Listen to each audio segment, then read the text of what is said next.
Hello everyone, welcome to Fuck you, it's January! the month where all the amazing movies come out.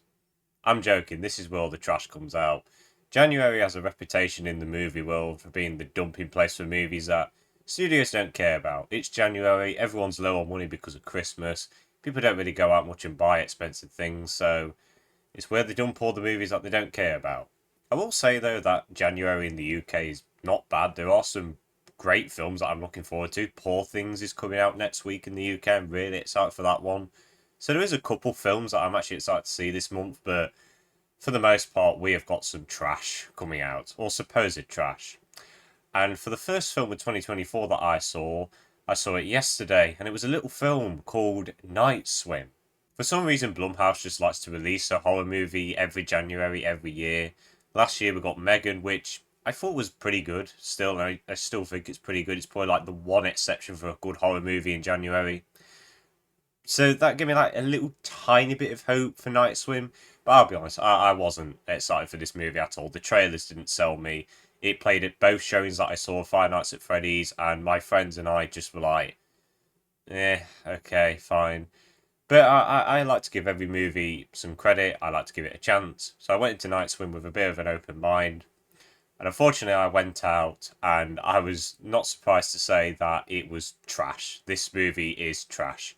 What a crap way to start the 2024 movie season. Night Swim is a movie that drags out a concept for a short film, and funnily enough, this is based off a short film. It's directed by the same guy who did the feature length one, and I'd actually suggest you watch the short film. It's free on YouTube. If you just search up Night Swim short film, it'll come up easily. It's way better than this film, and it gets the point across so quickly and in a heartbeat, and it actually has more scare factor than this entire feature length movie. This movie is just pretty much boring. It has the same cookie cutter family characters that you see all the time.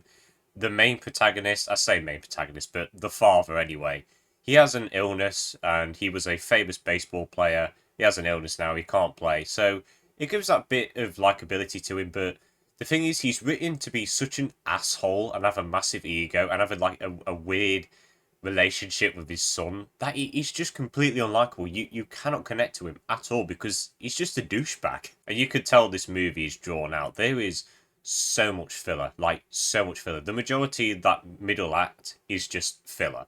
In fact, one character is integral to one filler scene, and that is it. And I'm not even kidding. It's the typical the girl of the family likes this guy and he does something with her and it's there for a quick scare and then he doesn't show up again. And I'm not even kidding, that scene had nothing to do with the plot. Nothing. It was a pointless scene just shoved in there to extend the runtime. And for some reason this movie likes to be very thought provoking and adding all of this mythology with the pool and its backstory. And I don't know why, but there's this random scene right towards the start of the movie where this pool guy is like talking about how the pool just takes its water from natural sources, and he comes up with this like weird, supposed to be mind blowing monologue about pools and water. Like, if you think about it, like we're so scared of the water, but we still try to tame it. It's like, what? This is a movie about monsters in a swimming pool in a back garden. Like, what is going on? But what really kills this movie is the horror. For some reason, the director thinks that loud, ear-piercing jump scares are what makes a movie scary.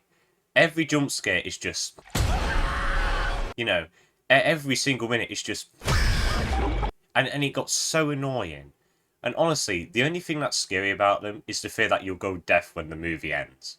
The build-ups to the scares were okay to an extent. They had some atmosphere, but the payoffs were just so cheap and lazy. The jump scares were just predictable, and the loud, ear-piercing screams and noises just got on your nerves after a couple minutes. But I will say, despite this movie being incredibly boring, there was a couple of so bad it's good moments that kept me entertained. There's this one scene with this old woman, and it reminded me of that scene in Smile with the therapist where she has that big smile on her face. That's probably the worst scene in Smile, but this film did the exact same thing there enough, but just turn it up to 11 on the goofy scale. But I do want to give this movie credit where it's due.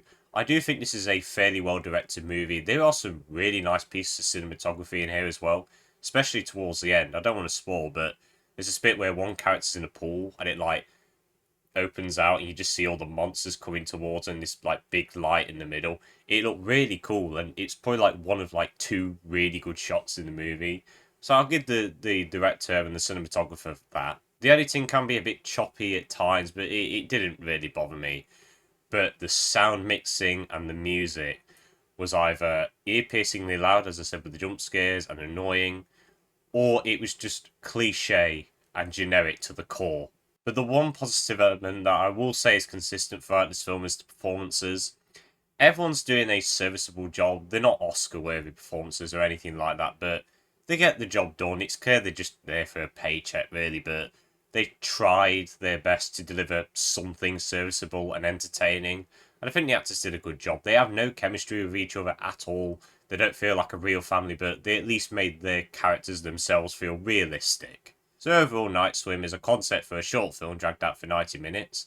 It's littered with astonishingly laughable ideas, just weird moments, and just terrible jump scares and just terrible scary moments as a whole. This movie's not scary at all. It's really well directed to an extent, and the performances are serviceable. But apart from that, this movie has nothing to offer whatsoever.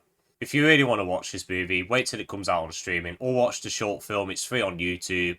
It has more scare factor than the entirety of this feature-length version, and it's clear to see that there was a lot of effort put into it. I'm not saying the feature-length version had no effort, but it just feels like they were going through the motions just to get a feature-length horror movie, and it just didn't work for me at all. So I wouldn't suggest seeing Night Swim at all. I'm going to give it a 2 out of 10. What a terrible way to start the 2024 movie season. And yeah, guys, that's it for the end of this review. I hope you all enjoyed. If you have seen Night Swim, let me know your thoughts. Did you like it? Do you think it's kind of underrated? Let me know in the comments. But I hope you all enjoyed this video. Have a good day. See you later.